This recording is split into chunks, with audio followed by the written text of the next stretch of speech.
राधे राधे। कैसे हैं आप सभी? आशा करती हूँ अच्छे होंगे, स्वस्थ होंगे। तो आज का जो विषय है वो है बांके बिहारी जी महाराज के मंदिर में जो 2-2 मिनट में पर्दे लगाए जाते हैं, आखिर क्यों लगाए जाते हैं? क्या आप जानते हैं इस विषय में? अगर आप जानते हैं तो बहुत अति उत्तम, लेकिन अगर जो नहीं जानते हैं उनके लिए ये वीडियो है। और जैसा कि मैंने पहले ही बताया कि मैं जो बांके बिहारी जी महाराज के ये जो भी छोटे छोटे से फैक्ट्स लेके आ रही हूँ, मुझे मालूम है अगर मेरे कोई व्यूअर्स ब्रिजवासी हैं, वृंदावनवासी हैं, तो उन्हें इस विषय में अवश्य जानकारी होगी। अतः उन सभी को मेरा सादर प्रणाम। आशा करती हूँ अगर कोई भूल त्रुटि हो जाए तो बच्ची समझ के आप मुझे माफ़ करेंगे। तो चलिए स्टार्ट करते हैं आज की वीडियो कि आखिर क्यों बांके बिहारी जी महाराज के के मंदिर में ये 2-2 मिनट पे पर्दे लगाए जाते हैं। देखिए, जैसा कि मैंने पहली वीडियो में आपको बताया कि श्री हरिदास जी महाराज जी ने अपने भजनों द्वारा, अपने कीर्तन, अपने जो उनकी साधना, उनकी जो तप तपस्या थी, उससे प्रसन्न होकर वृंदावनवासी द्वारा कहने पे, क्योंकि स्वयं हरिदास जी महाराज जी तो रोज़ उनके दर्शन किया करते थे, लेकिन वृंदावनवासी द्वारा कहने पर कि प्रभु महाराज जी, जब आप रोज़ दर्शन करते हैं तो हमें भी ये सौभाग्य प्राप्त करवाइए कि हम भी अपने नेत्रों से राधा रानी सरकार के, बाकी कन्हैया लाल के दर्शन कर पाए।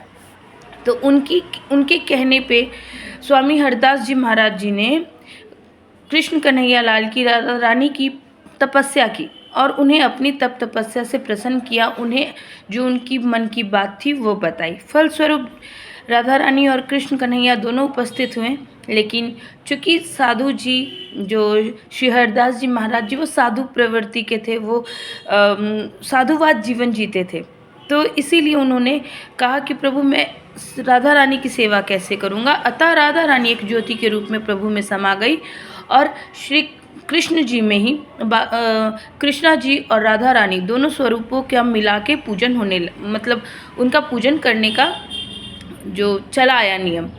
तो ऐसा तभी से कहा जाता है कि तभी से कृष्ण कन्हैया लाल, जब हरदास जी ने उनको देखा, कन्हैया जी को देखा, तो वो 3 मुद्रा में थे। 3 मुद्रा अर्थात बांके बिहारी जी कृष्ण कन्हैया के हर स्वरूप को नहीं कह सकते।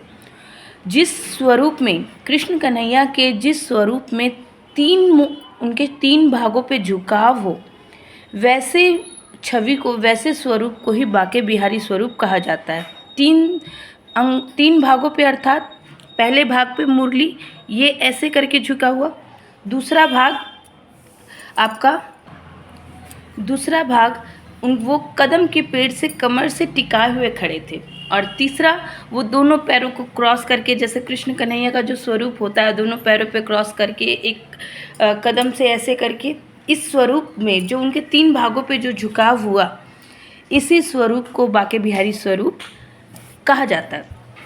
तो फलस्वरूप इसी स्वरूप की पूजा होने लगी और शुरुआत तो हरदास जी महाराज जी द्वारा हुई, लेकिन फिर ये चलाई। जैसा कि आप सभी को मालूम है कि बांके बिहारी जी का जो स्वरूप है वो प्राकट्य रूप है। वो जो प्रभु जी का स्वरूप है, जो बांके बिहारी जी की मूर्त है, वो किसी मैनमेड नहीं है, वो किसी इंसानों द्वारा उसकी रचना नहीं की गई है। फलस्वरूप उस जो प्रभु का जो स्वरूप है उसमें बहुत ही तेज है, ठीक है। तो तेज और ऐसा भी ऐसा बांके बिहारी जी मंदिर में है कि जैसे आप सभी मंदिर में जाते हैं तो आप लोग ऐसे करके आंख बंद करके प्रभु की वंदन करते हैं, ठीक है। लेकिन बांके बिहारी जी महाराज जी के मंदिर में आंखें, नेत्र खोल के आपको प्रभु के नेत्रों में नेत्र डाल के आपको उनके जो स्वरूप है उसका जो रसपान करना चाहिए, उस रूप का आपको दर्शन करना चाहिए, क्योंकि प्रभु की जो आँखें हैं, उस आँखों में ही जो आपकी शक्ति है ना, कि ऐसा भी होता है कि लोग सिर्फ उनकी आँखों में आँखें डाल के उनके स्वरूप के दर्शन ही करते हैं कि उनकी आँखों से नेत्र झरझर बहने लगते हैं। तो ऐसी अद्भुत माया है, ऐसी अद्भुत शक्ति है उस स्वरूप में।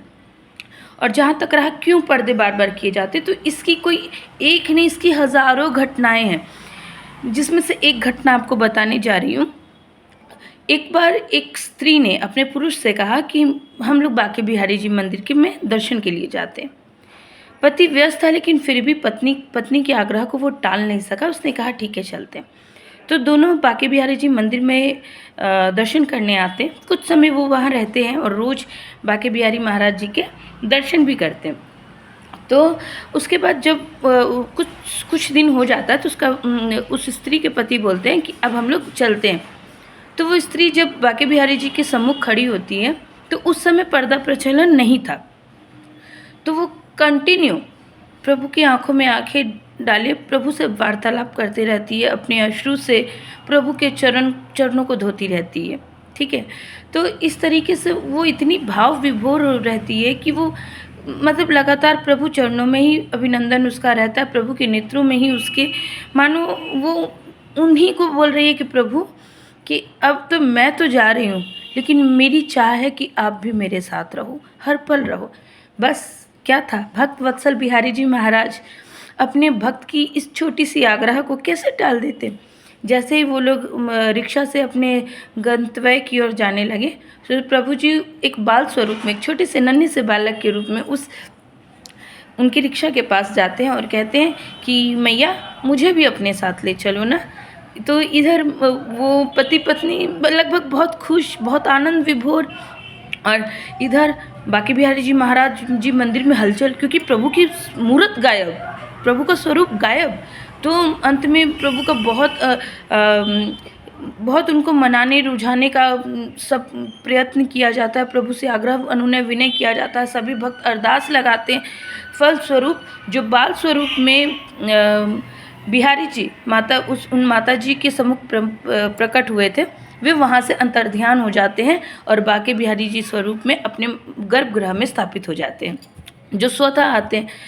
इस घटना के बाद जो वो स्त्री और वो पुरुष थे, उनका जो आकर्षण, उनका जो प्रेम उस बाल स्वरूप बांके बिहारी जी लाल से जो होता है, उसके बाद वो लोग सांसारिक मोह को त्याग देते हैं और अपना संपूर्ण जीवन वो बांके बिहारी जी के चरणों में ही व्यतीत करते हैं।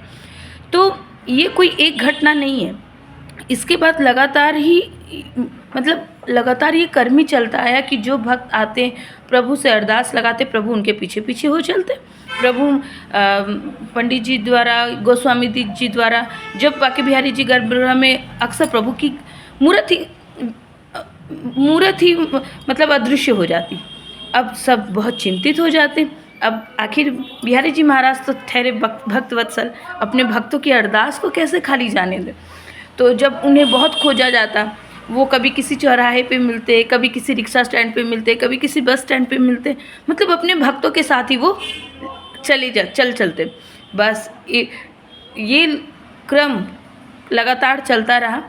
इसी का जो सॉल्यूशन निकाला गया, वो सॉल्यूशन ये निकाला गया कि प्रभु भक्त वत्सल है, वो अपने भक्तों के हृदय, उनके रुद्र को वो अपना लेते हैं और वो उन्हीं के संग हो लेते हैं। इसीलिए तब से ये चलन चला आया कि हर 2-2 मिनट पे बांके बिहारी जी महाराज की जस्ट झांकी दर्शन होते हैं। प्रभु की पर्दा हटा, झांकी का दर्शन हुआ, 2 मिनट हुए, फिर पर्दा लग गया, फिर 2 मिनट के बाद पर्दा खुला, बांके बिहारी जी महाराज के दर्शन हुए, फिर पर्दा लग गया। तो इस तरीके से तब से ये झांकी चलन, 2-2 मिनट में पर्दे जो लगते हैं, तब से ये चलन शुरू हो गया। और तब से प्रभु की जो मूर्त प्राय प्रत्येक दिन जो अदृश्य हो जाती थी, वो चलन थोड़ा कम हुआ। आखिर देखिए, और इस विषय में कोई ये मानवीय तर्क नहीं है, इस विषय में वैज्ञानिक तर्क भी बहुत सारे मिलते हैं। वैज्ञानिकों को इस बात पे, और सही बात में वैज्ञानिक तर्क पे विश्वास करता है, वैज्ञानिक अध्यात्म में इतना ज़्यादा भरोसा नहीं करता। वैज्ञानिकों ने भी कई बार बांके बिहारी जी की मूर्त पे कई शोध किए और अंत में निष्कर्ष